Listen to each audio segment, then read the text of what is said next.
Bonjour, ici Louise Dubé, coach, consultante, conférencière. J'aide les entrepreneurs et les leaders de l'immobilier à passer à l'action pour performer, pour surtout harmoniser leur aspiration personnelle. Et j'ai ici avec moi, oui, je vais vous le dire, c'est mon mentor, celui qui a déclenché il y a 2 ans, le fait de me réaliser dans un rêve qui dormait peut-être dans mon subconscient sûrement.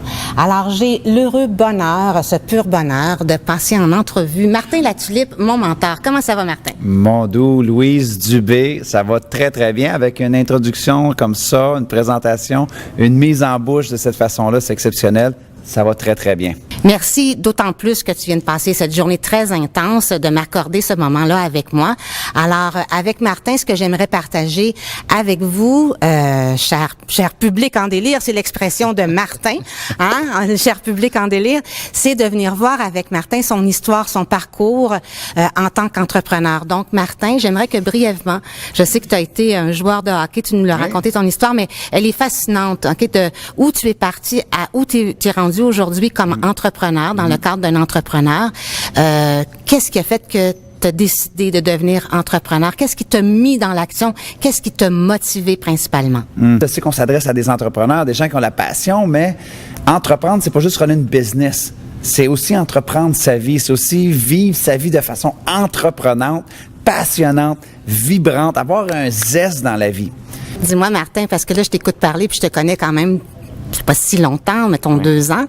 Puis quand on part dans une aventure comme développement personnel, conférencier, auteur, coach, le lien entre l'entrepreneuriat, tu sais, comment ça marche, l'étape numéro 1, est-ce que c'est de la même façon où on dit on doit avoir un plan d'affaires, un plan de match, est-ce que pour passer à l'action puis aller à un niveau supérieur, mais de façon constante, est-ce que toi tu as une méthode, est-ce que tu as dû apprendre de quelqu'un d'autre ou être inspiré de quelqu'un d'autre pour arriver à dire oui, mais là je commence par quoi? Oui. Bien, écoute, c'est sûr que je pense que c'est important. Autant dans notre business de développement personnel qu'en affaires, ça prend un certain niveau de réflexion sur, bon, c'est quoi mon produit, c'est quoi mon service, à qui est-ce que je vais m'adresser.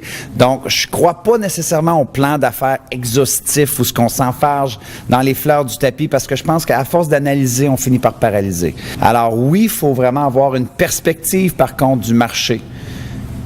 Mais je crois fondamentalement qu'il n'y a rien comme avoir une attitude d'aventurier. Moi, on a une vision A. On n'atteindra peut-être jamais la vision A. Mais si on découvre B en parcours, c'est exceptionnel. Alors, en affaires, c'est souvent ça. On vise une chose, mais on découvre des Amériques à tous les jours, nos Amériques. Une nouvelle poche de clients, une nouvelle expertise, un nouveau partenariat potentiel. Alors pour moi, oui à la vision, à tout essayer d'orchestrer un peu où est-ce qu'on s'en va, mais j'aime de laisser une place aussi à la liberté, au moment présent, à la créativité, du fait que peut-être que quand on vise ça, la solution est juste ici, à l'extérieur. D'ailleurs, j'aime ce que tu me dis présentement parce que autant quelqu'un qui débute, parce que bon, quelqu'un qui débute, c'est comment ça marche, commence par quelle étape. C'est souvent ça qui revient comme question, que ce soit dans l'immobilier ou dans les services financiers ou dans l'entrepreneuriat en général. Manufacturier, produit, exact. C'est normal, oui. Maintenant, quand tu es déjà bien avancé, parce que ça fait quoi, plus que 13 ans, tu es dans... Oui. OK. Est-ce qu'il y a des moments où tu as l'impression que tu stagnes, où tu dis, bon, faudrait que je passe à un niveau supérieur, ou ça prend... Est-ce qu'il y a des choses qu'il faut que tu planifies pour être capable de dire, bon, ben, il faut que je me réinvente, ou dans ton domaine à toi ou en général? Ben, je pense qu'il y a 2 volets à ta question. Il y a 2 volets à la réponse. D'accord. Numéro 1, je pense que chaque entrepreneur, en tout cas mon style d'entrepreneuriat, je pense qu'il faut que tu aies ton chiffre en tête. Ce que je veux dire par ça, c'est qu'il y a beaucoup de monde qui se lance en affaires et qui vont se mettre à bien faire. Bon, 100 000 $, 200 000, 1 million, 5 millions, 20 millions, peu importe ce que c'est. Et ils n'ont pas de chiffre en tête de dire, quand je vais faire cette somme-là, je vais être content. Je vais rééquilibrer ma vie. Parce que la réalité en affaires, c'est que si on n'a pas de chiffre, on va se mettre à devenir un peu comme un hamster qui court dans une roue. L'année d'après, on en veut plus. L'année d'après, on en veut plus. L'année d'après, on en veut plus. Alors, on voit un éclatement un peu de nos sphères de vie. Et moi, je crois que l'entrepreneuriat, à la base, avant même de se lancer en affaires, c'est entreprendre sa vie. L'autre côté, par contre, est-ce qu'on se réinvente? Est-ce qu'on se remet en question? Est-ce qu'on cherche à innover? Absolument. Je pense que cet aspect-là, même si on a notre chiffre, on veut toujours viser l'excellence. On arrive à un moment donné, peut-être qu'on a un plateau. Des fois, il va y avoir moins de clients. Des fois, il va y avoir moins de demandes. Et ces phases-là, ils sont tout simplement importants. Un de mes mentors, un jour, me disait que le succès, Louise, est un peu comme la forme S. Tu sais, un S va être un petit peu, là je le fais à l'envers en caméra, mais en tout cas vous voyez, alors souvent, mais ça va partir vers le bas et là il y a une boucle. Donc au début c'est difficile, on pense que les clients répondent pas, là on frappe un plateau, mais les gens qui persévèrent, là il y a une boucle. Donc là on a un gros succès dans la courbe, ça monte. Mais là, surprise, c'est un S, on en refrappe un plateau. Beaucoup de gens, les entrepreneurs de 3 à 5 ans, 75 à 80% des entreprises vont abandonner, mais c'est pourquoi ils refrappent un plateau. Ils se disent que ça n'a pas fonctionné. Beaucoup de personnes abandonnent justement dans cette première vague de plateau de S-là. Mais là, c'est les gens qui continuent, qui se réinventent, qui innovent, qui se disent, OK, c'est juste normal, c'est temporaire, faut se réinventer, changer notre couleur, faut être plus à l'écoute de nos clients. Là, qu'est-ce qui se passe?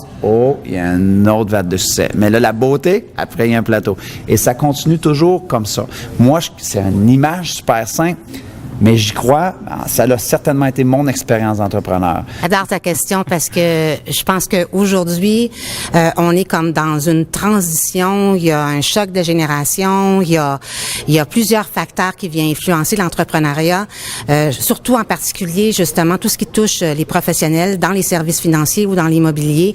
On est en train de se poser des questions. Puis je pense que c'est important de se les poser, de se donner des réponses. Puis c'est peut-être justement le S que tu nous parles, où on est rendu dans un plateau qu'il faut se poser les bonnes questions pour justement être plus fort dans nos réponses. J'aime vraiment, vraiment beaucoup ton intervention à ce niveau-là.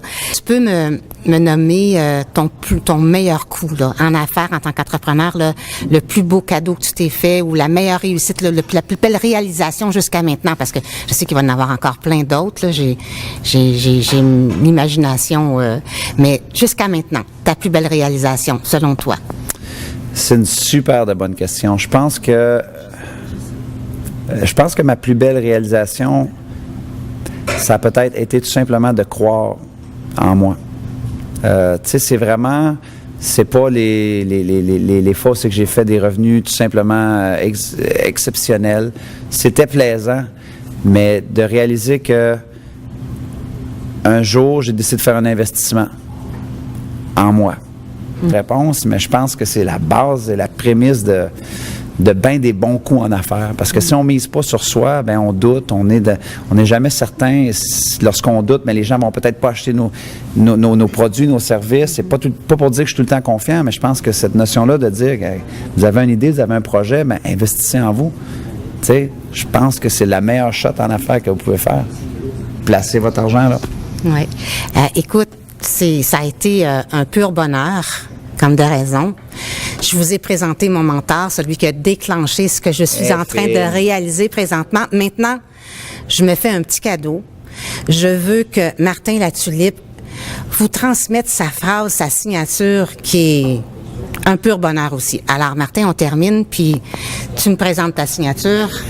Allez, ensemble. Juste pour faire un contexte, c'est qu'à chaque fois que je fais des vidéos, exactement comme que Louise est en train de le faire, à vous, cher public en délire, c'est que j'aime toujours de terminer avec des choses qui sont importantes pour moi. On termine toujours les vidéos en disant, jusqu'à notre prochaine communication, soyez reconnaissants, reconnaissantes, célébrez la magie d'aujourd'hui et merci sincèrement de faire partie de ces gens-là qui ont le courage, comme Louise, comme moi, comme vous, de vouloir bâtir un monde meilleur. C'était extraordinaire. Martin Latulippe et Louise Dubé et on vous dit au revoir.